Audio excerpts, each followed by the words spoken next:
Hey, you remember this time. How about this? You ready? Here's my prediction right now. This is my prediction. Yes. Rams beat the Panthers. Yes. Rams beat the Seahawks. Yeah. NFC Championship game. In Philly. Rams beat the Eagles in Philadelphia. Right. And the Rams win the Super Bowl in the Niners' home stadium. Wow. Yeah. So, yeah, they, Canales and Young, local kids, Carson, L.A. kid, quarterback. Was he born here? They were. Just to be sure. So they're playing good football. We talked about this when they were going into that game, that they were playing much better football. Yeah. Now, granted, that division is a disaster. But, in a one-game scenario in the regular season, anybody in that division could pop you. Now, in the postseason, I feel like the Rams, as long as they don't turn the ball over, they should win this game fairly comfortably. You go back to that game against Carolina, just a couple things. You are going cross-country, which, of course, they're going to have to do again. Right. You were playing that day in the rain, which weather could be a factor for sure. Yeah. But you'd rather go play at Carolina Oh, yeah. Then go to Philly. than go to Philadelphia or Chicago, Right. where you're going to have to deal with real weather and two much better opponents. Look, I feel like, and I said it at the time, the best thing that could have happened to the Rams was losing that game to Carolina, and I really felt that way at the time. Going to rain Saturday. But it didn't feel that way, though. I will just say, it didn't feel that way when they lost to Atlanta. Like, I thought that the loss to Carolina was the wake-up call for the remainder of the season. Sure, we both said that. And it didn't really turn out that way. No. But just as a side note, for anybody that's a football fan. Side note. How bizarre it was yesterday, though, when you think about it. Atlanta is playing New Orleans. Right. And the Whoever day before, won that game. Right, and then Carolina and Tampa Bay played. Right. So Carolina and Tampa Bay played on Saturday. Tampa Bay wins the game. Now Carolina and Tampa Bay have to sit there and watch two bottom feeders that have nothing to do with the playoffs at all play, and depending on who wins and depending on who loses determines who goes in and who stays home. Right. So these two teams that had nothing to do with the playoffs actually had a lot to do with the playoffs. Yeah. And Carolina loses, therefore limping their way and backing their way in to the playoffs. The Rams could not have gotten a better scenario given the circumstances of having lost to Carolina, then losing to Seattle, which was that was a dramatic game. Yeah. So all of these things that it seemed like had gone wrong for the Rams, believe it or not, I actually think the Rams have the clearest path, even though they have to go on the road. Correct. Saturday's weather in Charlotte. Tell me. High of 70, low of 48. Okay. So nice weather. It's fine. 55% chance of rain, a thunder shower in spots in the morning. Okay. Otherwise, cloudy and remaining warm.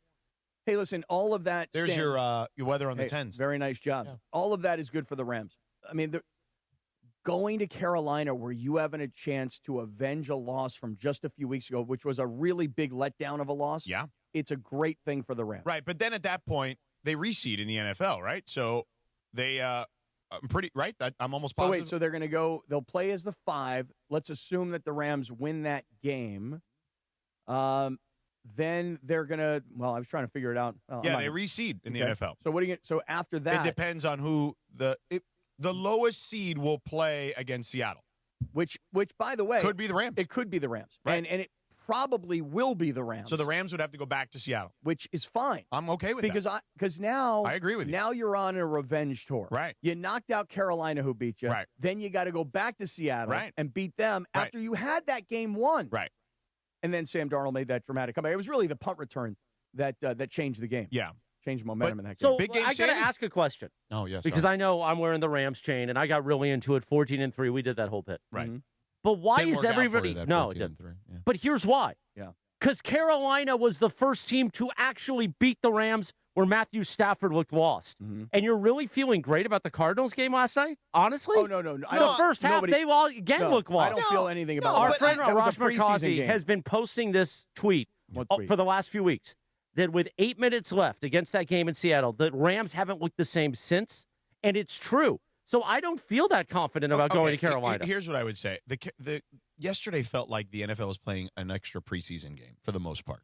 But the Rams were not playing an extra preseason game. I mean, they really needed to win. They were No, they not didn't. really. And they were did. getting To get the 5-6. 5 seed, they needed to win. Yeah, but it doesn't matter because I feel like It did matter because then they were going to have to go play the Eagles. Which, by the way, hold on a second. That's another one of these teams and places to play where they've got to get over that. Right. At some point, they got to win there, too. If they beat Gotta win somewhere. Carolina, and Carolina, which I think they Sedano's will. text was the best on Sunday or whatever night it was when you said you're going to have to beat them eventually. Right. That's my right. thing. So everybody that's like, oh, Carolina's so easy. Oh, it's a revenge tour. It needs to be a revenge tour because you played like garbage the last few weeks. Okay, yes and no. I wouldn't go that far. What I would say is that Stafford has not played as well. And look, it's just a regression to the mean, man. Like, the guy was playing unworldly. Like, no one had ever done the things he had done. By the way, he still should get the MVP. And he probably will. And he might, right? I mean, it's basically him and Drake May. But what happens is you regress to the mean, right? He's not the guy. No one is going to throw 28 or 30 touchdowns in a row without an interception mostly. And then, so what happens is the other thing starts to balance itself out. It's the law of averages. And you wonder why why certainly I'm confident about Carolina is because right now you're going to get back your top wide receiver. And I say top, I mean, maybe you have 1A and 1B. I mean, forget about that. Just experience this time of year generally matters. It may not in certain instances, but Sean McVay and this staff have won a Super Bowl. They've gone deep in the playoffs many years. This is the first rodeo for Dave Canales, right. Who, look, I appreciate Carson Kidd, right? Bryce Young, L.A. kid, but this is their first go at this. And they also, look, they barely made it in. They made it in after losing their last game against a division rival and needing somebody else in their division to back them in. They're lucky to be where they are. And look, they're a team that they're finally on the rise, you would think, because there was a time where you thought that Bryce Young was going to be a bust and he'd never make it in this league. But they're on the rise. But when you think about coach versus coach, quarterback versus quarterback, and the scenario of going on the road again and having a chance to get these guys, and you're getting your top player back on offense, I say your top again. You can argue all day long about who's your top wide receiver. But the point is that I'm extremely confident that the Rams will go on the road and beat the Panthers. I just don't get the extremely part of that. Listen, I don't really get it. Your point is made on me that yesterday they didn't look great against Arizona. And I don't disagree with that. But I'm with you that I was a little worried at the way they're looking heading into the playoffs. But the more I thought about it, and you tell me how you feel, I thought, like they know they can beat Arizona. They were the first team. They got to flip the switch. They were the first team in. I don't know if they can, but they were the first team that already locked up a playoff spot. Yeah.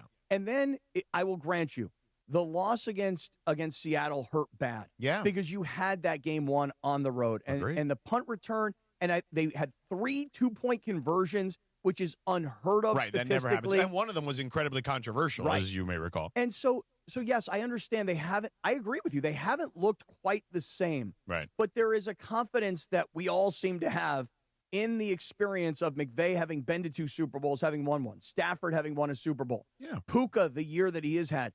The health of the team as they're getting ready to head towards the playoffs. Stafford is in the top 2 in the MVP. Puka's top 2 in Offensive Player of the Year with JSN.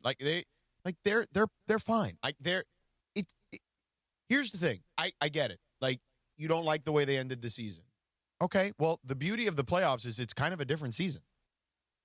Cap, I want to feel. Sorry, Lindsay. That's okay. How do you want to feel? Tell me what you want to feel. If they lose Saturday in Carolina mm-hmm.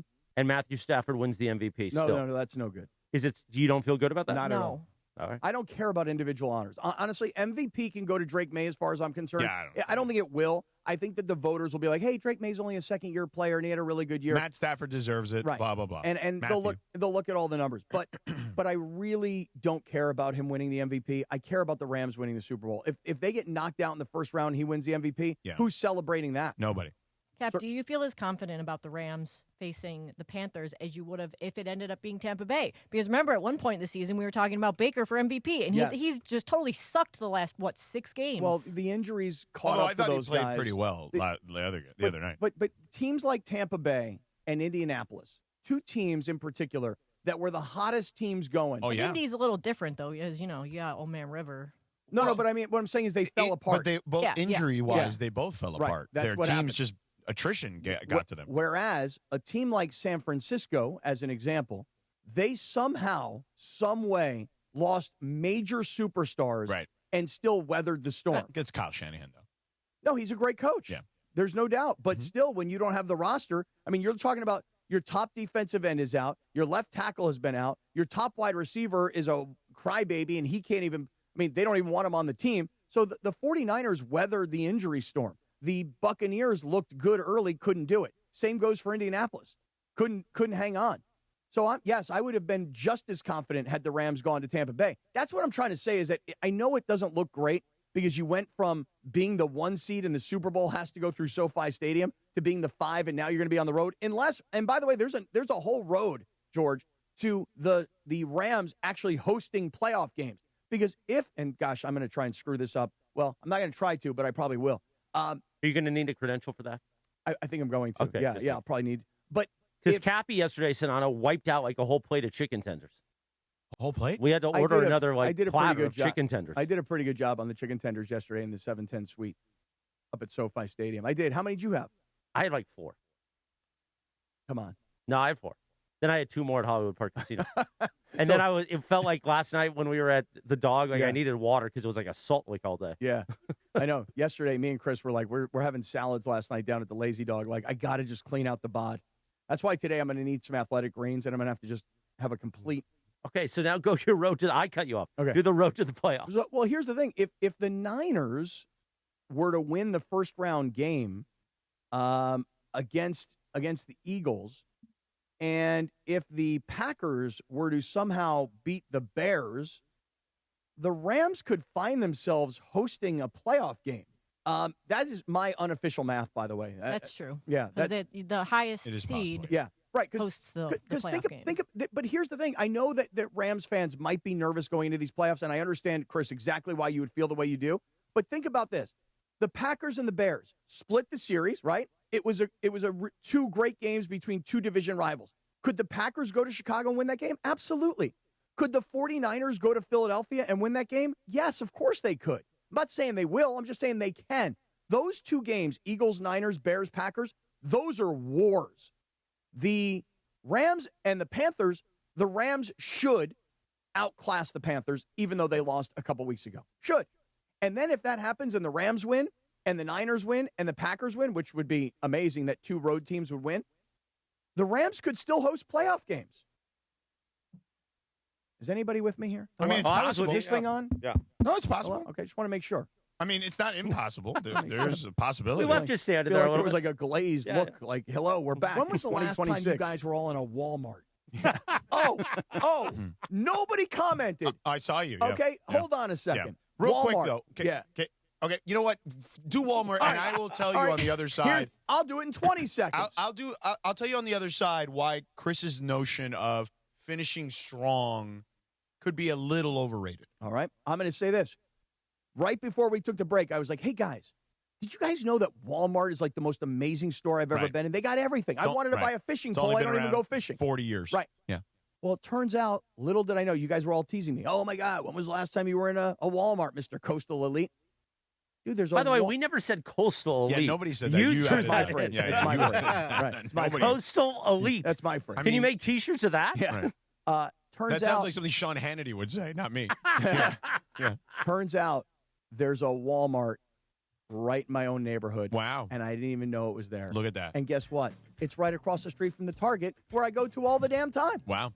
There you have it. Pretty damn good Walmart, too. It's like one of those superstores. They got it all. Yeah, it's like a grocery store, too. Seriously. Coastal Elite. I was able to buy a sex toy in a Walmart. Dude, come on. True story. Was it for you or Welcome to for 2026. The kids are listening, man. Well, yeah. Give them 21 in the morning. Give them some quack It's quack. for the kids. Toys. Was it a Can good you toy? save that comment for like 8:30 when they're in school? By the way, you should save it for 9 o'clock when Dr. Ceruti's here. Oh, that's right. Dr. Ceruti's coming. It's for him. Hi, this is Dr. Cerruti.